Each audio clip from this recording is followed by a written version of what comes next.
একটা follow up case দেখাচ্ছি। আমাকে কেউ বলতে হয় না যে sir follow up case video তৈরি করেন, কিউট কেস ভিডিও তৈরি করুন, সেগুলো আপলোড দিন, এগুলো আমাকে বলতে হয় না। প্রতিদিন সাকসেসফুল কেস আমি ভিডিও আপলোড দিচ্ছি প্রতিদিন। আলহামদুলিল্লাহ, রোগীরা দূর দূরান্ত থেকে বড় আশা করে আসে প্রতিদিন, কিন্তু দু চারটা করে বা দু একটা করে successful case, follow up case, cute case এগুলো আমি দেখিয়ে যাচ্ছি। আমি যে প্রেসক্রিপশনগুলো করি, আমার ওষুধে রোগীদের কাজ হয় কি না সেগুলো আমি আমার নেটিজেনদেরকে দেখাই, ফলোয়ারদেরকে দেখাই, ফ্যান ফলোয়ার যারা তাদেরকে দেখাই, দর্শকদেরকে দেখাই। তো ঠিক একইভাবে আমার স্যার, যিনি ডক্টর রবিন বর্মন স্যার, যেভাবে সারা পৃথিবীতে স্টুডেন্ট তৈরি করছেন, আমিও তার একজন স্টুডেন্ট। তারই ধারাবাহিকতায়, তার শিক্ষার আলোকে চিকিৎসা দিয়ে যাচ্ছি। এই যে আসমাউল হোসনা, উনি ভদ্রমহিলা, ওনার বেশ ইরাপশন ছিল, আজকে আলহামদুলিল্লাহ তিনিও ইরাপশন থেকে অনেকটা মুক্ত। কি ছিল আমার প্রেসক্রিপশন? Calcarea carbonica. কেন দিয়েছিলাম ক্যালকেরিয়া কার্বনিকা? দেখুন, patient is chilly, thirst profuse.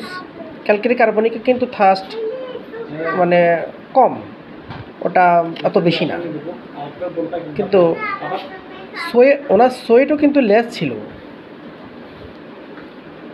তো তারপরেও ক্যালকেরিয়া কার্বনিকা আমি দিয়েছি, কারণ আমি বারবার বলি যে কোনো বাবার সন্তান 10টা, কিন্তু একটাও ভালো না, একটাও যোগ্য না, এই 10 ছেলের কোনো দাম নাই।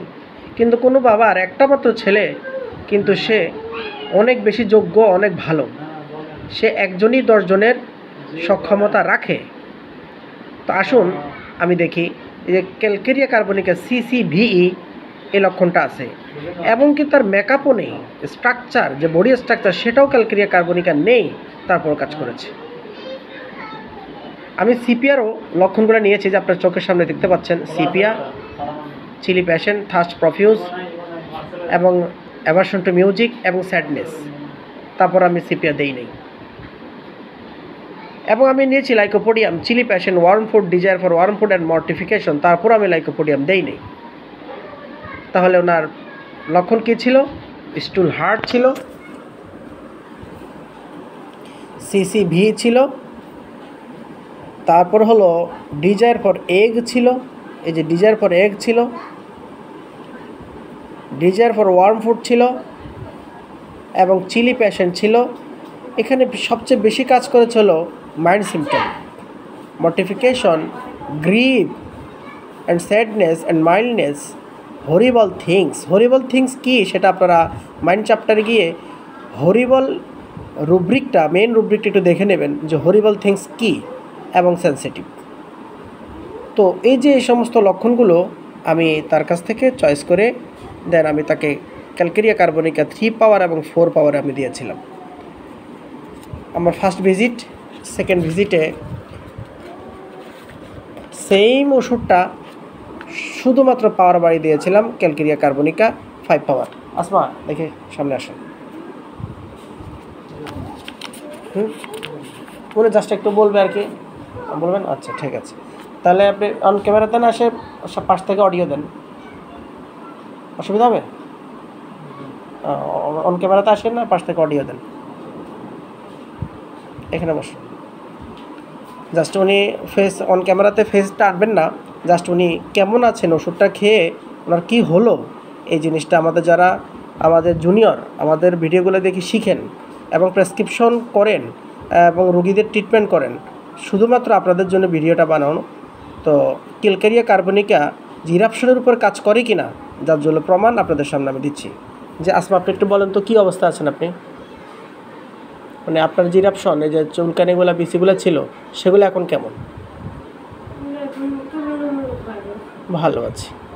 একটু বড় করে বলেন, তাহলে ওটা শুনবেন, নাহলে তো শুনতেছে না। ভালো আছি। তো বন্ধুরা, তিনি বলছেন তুলনামূলক ভালো আছে। এখন অভিযোগ কী? এখন অভিযোগ যেটা, সেই অভিযোগটা হলো যে অ্যালার্জিযুক্ত খাবার খেলেই তার অ্যালার্জিগুলো আবার দেখা দেয়, অর্থাৎ চুলকায়। এবং কোনো আবদ্ধ থাকলে ওখানে চুলকায়। এখন এটার জন্য আমরা কি করতে পারি?